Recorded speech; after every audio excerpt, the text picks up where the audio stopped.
What's going on, everybody? I'm your host, Ben Ballion, back with another episode of the Sports Pod.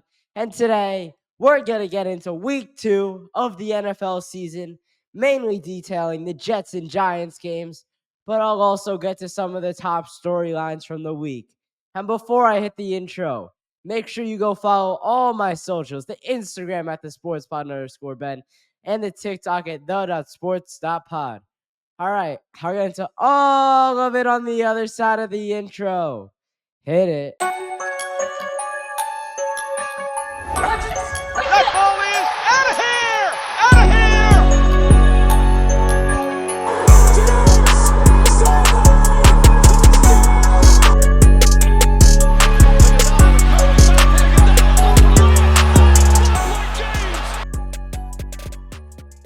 All right, getting into the episode. And let's start off with the Giants game. So just a little debrief for the game before I get into what my takes were, my takeaways were from the game. The Giants lose it to the Commanders in just like an embarrassing fashion. I mean, you lose 21-18. The Commanders don't score a touchdown. They kick 7 field goals. And you lose because of your inability to kick a field goal. I mean, you don't get a stop the entire game on defense. All 7 drives, the Commanders drove down the field and kicked a field goal. And then for the Giants, they couldn't kick an extra point because their kicker, Graham Gano, went down on the opening kickoff with a hamstring injury. And to me, this is Brian Daboll's fault. Because, yeah, I know you can't predict injuries like that, but Graham Gano had been dealing with this injury prior to the game, and the Giants do have a rookie kicker on the practice squad that they could have activated for the game. But they decide not to, and they go out and they lose by 3, and they couldn't convert an extra point on the one time they tried it with Jamie Gillen, their punter, kicking, and then they couldn't convert a 2-point attempt to save their life. So if you can't finish touchdowns and you're only punching in for 6 and you're not getting the full 7, then I mean it's gonna be pretty hard to win. It's gonna be hard to win games like that. I get it if you miss an extra point once every 3 or 4 games, like that's fine. But like not being able to convert a single extra point or a single 2-point conversion over an entire game, it's unacceptable. And I blame this loss on the coaching staff. I already mentioned why it's Brian Daboll's fault. Now I'm going to mention why it's Shane Bowen's fault. This bend but don't break. We'll let them move between the 40s. It's not going to work. I mean, if you're giving up points on every drive or almost every drive, there's a very high chance you don't win the game because not many teams can keep up with that pace of scoring, and especially not the Giants, because the Giants of all teams are not good on the offensive side of the football. I mean, what do you think Daniel Jones is? Daniel Jones is. Malik Neighbors showed promise. He looked like he was as good as advertised last week, and to me, what he did was he made the catch, and then it was what he did after the catch. But getting back to Shane Bowen and his style of defense, with this Giants team and the personnel they have on the other side of the ball, you need to get some stops. You need to force at least 1 or 2 punts a game. I mean, it's pretty ridiculous that you can't get a stop on defense the entire ball game. That is it's unacceptable. And I didn't even think the defense looked bad. I thought there were a couple plays where they could have wrapped up better and they could have tackled better. But it is what it is. Those happen, and the defensive line looked good. I thought the secondary looked better. Overall, I think this was definitely a better game than last week was versus the Vikings for the Giants. It still wasn't good, but it wasn't the worst thing, the biggest atrocity I've ever seen from the Giants. Which, last week versus the Vikings, it was up there for one of the worst games for the Giants. I mean, getting back to Malik Neighbors, he looked awesome. He had a breakout game. He had 119 yards through the air. And like I said before, it's what he did after the catch, making plays happen, not letting the game come to him, taking it. The Giants were throwing him some underneath routes, some drag routes, some comebackers. And a lot of the times you'll see wide receivers, especially on the comebackers, they'll take it, they'll come back, they'll make the catch, and they'll take 2 steps out of bounds. Nah, Malik Neighbors turned upfield and he gained a bunch of yards on those kind of plays. And then on that drag route to get the Giants into the red zone, he just turned on the Jets and drove upfield. He had some good blocking, some good helpers upfield. But at the end of the day, he's the one making the plays. And Daniel Jones looked a lot better, which goes hand in hand with Malik Neighbors looking a lot better because, like I said in the last episode, the wide receiver is only as good as the quarterback throwing him the ball. And if Daniel Jones looks better and if he performs better than Week 1, which I expect him to do, then the Giants could be in pretty good shape. I think that they're not a terrible team, and this doesn't have to be a lost season. Like, the roster isn't the worst thing. It's not a terrible roster. Yes, the secondary is young and inexperienced, but on paper, they're pretty solid. The defensive line is scary. The offensive line is much improved. The wide receiving core, headlined by Wan'Dale Robinson and Malik Neighbors, is not the worst. And then in the backfield is where I think things take the biggest hit with Daniel Jones and Devin Singletary. Who Devin Singletary is not bad by any means. He's a workhorse and he's gonna work for everything the whole season. But there's a lot better options out there. And I guess Devin Singletary he's just not the best running back in the league. I mean, doesn't look like Saquon is either after dropping that pass to basically clinch a loss for the Eagles against the Falcons on Monday night, and the Falcons looked a lot better than they did last Sunday versus Steelers. Kirk Cousins looked solid in the Falcons offense, and they should win the South, but the Saints are looking dangerous right now also. Rashid Shaheed and Alvin Kamara are cooking down in the South. Yeah, let's go to the Jets game now. So the Jets, they were down or they were tied against the Titans. It seems like for the better part of the game, and then in the fourth quarter, it seemed like Rodgers and Breece Hall, especially Breece Hall and Aaron Rodgers, took it up a notch, and they were more locked in, and they understood that it was winning time, and they turned it on.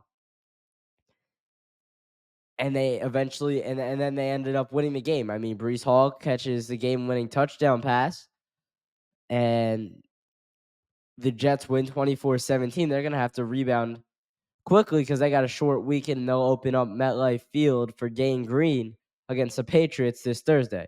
But getting back to that game against the Titans for the Jets, I think just the way that Aaron Rodgers is still rusty and the offense isn't clicking on all cylinders yet. And the defense doesn't look like anything special. It doesn't look like we thought it would because obviously there's still no Hassan Reddick. And Joe Douglas has to fix that. But without him, the Jets defense, it doesn't look horrible, but it could be a lot better just knowing that you have someone like a Hassan Reddick on your roster. Which, like, if the Jets didn't have Hassan Reddick and they lost Bryce Huff, the defense would be the same, and we wouldn't be complaining about it as much. We would just understand that that's what the defense is. But you know that Hassan Reddick could be waiting in the wings if Joe Douglas just picked up the phone and paid him the extra millions or the extra year that he wants. So I think that's where the frustration is on the Jets defense. It's that Hassan Reddick is waiting there, but Joe Douglas is refusing to pick up the phone and call him. Staying on the topic of the defense, Sauce Gardner was expected to really break out and cover every team's number one target and just be a lockdown safety corner, all pro. But he got burned by Calvin Ridley this week. I mean, there were 2 touchdowns that Ridley got where he just beat Sauce on the outside with his speed. And there was another big play where Ridley almost punched in where he was just faster than Sauce. And Sauce has to be better on that because Calvin Ridley's a slot receiver, which is what Sauce is used to defending. That's what he had been defending for most of his career before this year. And I just think that he needs to be better. I mean, I don't think he's looked good in either of the first 2 games. I mean, obviously on Monday Night Football last week, he was out of breath in the first half and he had to come off the field, which cannot happen. He is supposed to be a leader on this team. He is supposed to be an example, a top guy as well. But first things first, he needs to stay on the field. He needs his conditioning to be right. He needs his speed to be right. That's where he makes his money off of. That's his bread and butter. I mean, Ridley was just faster, stronger, better. He beat Sauce to the pylons one time, and they were jostling all the way down the sideline in the red zone, and Ridley was just better. And we all know that Calvin Ridley is not a top wide receiver in this league. So what's going to happen when Sauce Gardner actually has to match up with a Tank Dell or a Nico Collins or even a Tyreek Hill who's in your division? I don't know. I don't think it's going to be good. If this continues, he's got to get right now. He's got to get off the golf simulator that he put in his house. And he's got to be on the field. He's got to be in the facility. He's got to be getting right. I mean, it's bananas. But getting back to the offense, I mean, I did think, especially in the fourth quarter, that the rust is starting to come off for Aaron Rodgers after not playing for almost a full year. He picks up his first win as a Jets quarterback. Technically his second, but I'm counting it as his first because he only played 4 plays in the first win. And I don't know. I feel like as the weeks go on, the Jets are just going to improve. They're not going to fall off. They're going to get better because Rodgers is getting better. And he's going to get his timing right with Garrett Wilson, who I didn't think had that much of an effect on the game. It was more Braylon Wilson and Breece Hall and Allen Lazard a little bit. Those were the top guys for Rodgers. Those are the combinations to look out for from now on, because you know that Garrett Wilson could break out at any time, and him and Rodgers are an absolutely electric duo. Because if you match Garrett Wilson's speed and his route running and his just overall ability as a quarterback, as a wide receiver, and Aaron Rodgers' ability as a quarterback to put the ball wherever he wants, that duo is going to be potent. They are potent right now. They just haven't broken out. It's going to be scary. It's going to be electric. And once it breaks out, once they get right towards the end of the season, I'm excited to watch because there's not much to watch with the Giants right now. I mean, I don't know. It seems like a lost season. But with the Jets, there's so much potential. You got young guys everywhere. You got Aaron Rodgers right now who might have his best mental state of his entire career. So last year, he just got to sit at home and watch film. He got to watch football all day long. He got to see what defenses are doing. And it's only going to help him because he can implement that into his game. He'll be able to read defenses better. So this might be the sharpest Aaron Rodgers' brain is for the rest of his career. and you pair that with a bunch of speedy young guys on the outside and in the backfield and Brees Hall, that's a pretty scary offense. But I think more so, it's just that the defense needs to pick it up right now because the defense should not be allowing 17 points to the Titans with Will Levis and Calvin Ridley as their top guys and Tony Pollard as their starting running back. All right, let's get to some of the other games and some of the interesting storylines from week 2. Starting it off with definitely the worst team in the NFL, the Carolina Panthers, benching last year's number 1 overall pick, Bryce Young, for Andy Dalton. First off, good on Andy Dalton. I mean, he's been a solid backup, a top backup in the NFL for a couple years now, whether it was with the Saints when they were starting Taysom Hill. It feels like he always finds himself in a starting role when nobody expects it, when it seems like he's on the last legs of his career. But he always goes to the right situation where he feels that a quarterback could get benched, and he takes advantage of it. I don't know, he's just always in the fold somehow. But for Bryce Young, I don't know how he managed to do this just 2 weeks into the season. Because last year he had a big cushion. He had a big safety blanket, security. I mean, they weren't gonna bench him after he got selected number 1 overall in what he did at Alabama. They weren't gonna bench him after that. But then only 2 weeks into the season, the the new head coach for the Panthers decides, you know what, he could still be our franchise quarterback. Let's let a proven veteran like Andy Dalton show him the ropes a little bit and let Bryce Young sit down. Like he's still, and the Panthers coach said this. We still view him as a franchise quarterback.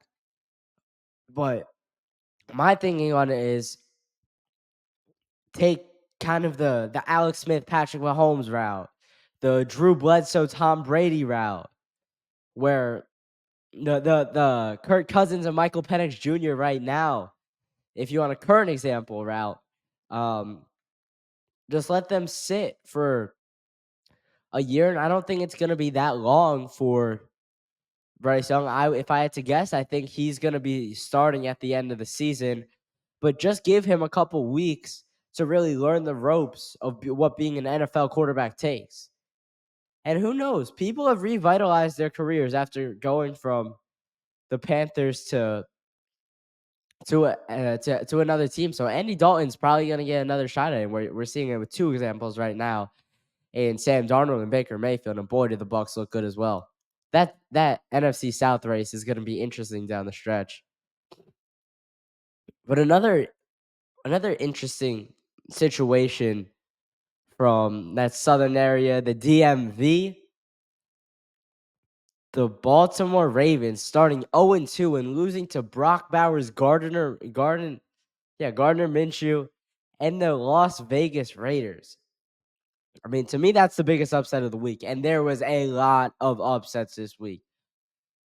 But just for Minshew to put his guys in a place where they can come back and they could win the game, it's it's impressive. And he's another guy like Andy Dalton. He's been a backup his whole career, and he's always had chances, and he finds himself in starting spots almost every year.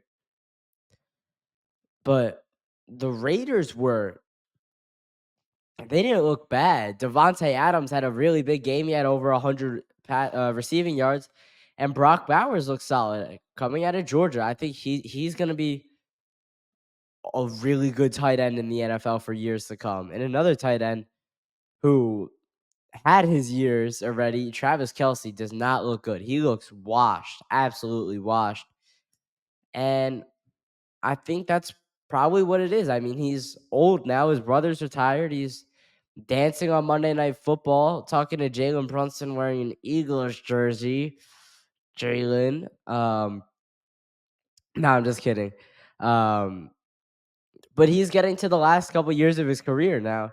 And this is time where and if I'm Andy Reid, I would put him more in the blocking game. and stop giving him so many targets, which Andy Reid is doing. I think he only had like 3 targets and 1 catch last week. But for Travis Kelce, it's got to be frustrating. I mean, you go from a top tight end just a couple years ago, just last year, to someone who's not getting many targets. And Mark Andrews in a similar situation, getting back to the Ravens game, where he was a top 5 tight end in the league just 2 or 3 years ago. But Isaiah Likely's coming and he's starting to win the job. And he's looked better than Mark Andrews. Mark Andrews is old. That's how it goes. That's just the cycle of the NFL. I mean, there's nothing much to that. But the question is, how concerned are you about the Ravens? I mean, they haven't started 0-2 since 2015, I think. And to me, I'm not very concerned. I think they'll get off the mat. I think they'll get back to what we're used to. They'll get back to Ravens football. Lamar Jackson will be Lamar Jackson. He almost scored on that last play of the game. But the Ravens will get back on track. They'll start using Derrick Henry as more of a north and south runner rather than east and west. I thought it was too much side to side and not enough getting downhill, which Derrick Henry is unstoppable at. But let's get into the Saints and Cowboys now. I mean, the Saints putting up a 40 burger on the Cowboys. Cowboy fans, how concerned are you? I mean, if you're the Cowboys, are you concerned? Or if is it just the Saints are back and Kamara's found fresh legs, so a new life, and Rashid Shaheed is going to be a top target in the NFL this year. I mean, he's already had 2 40-plus touchdowns, one in each week, and the Saints offense looks really good.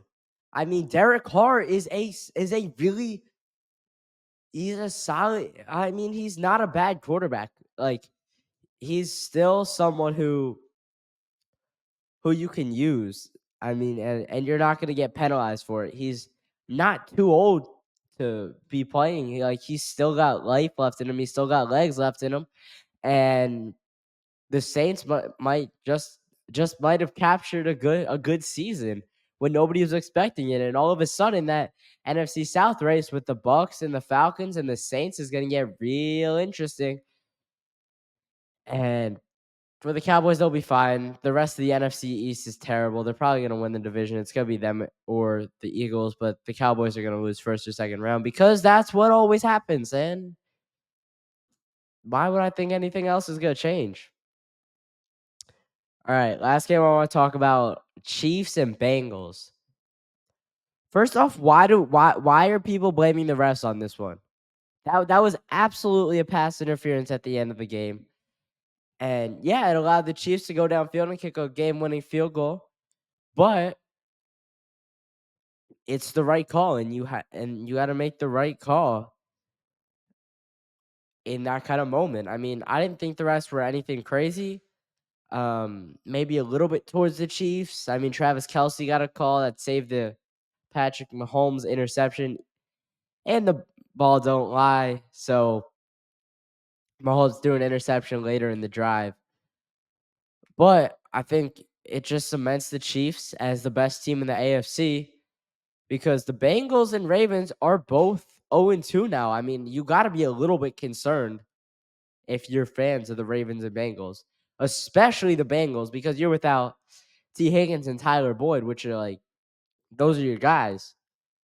All right, that's gonna do it for this episode. Make sure you go follow all my socials linked in the description as always.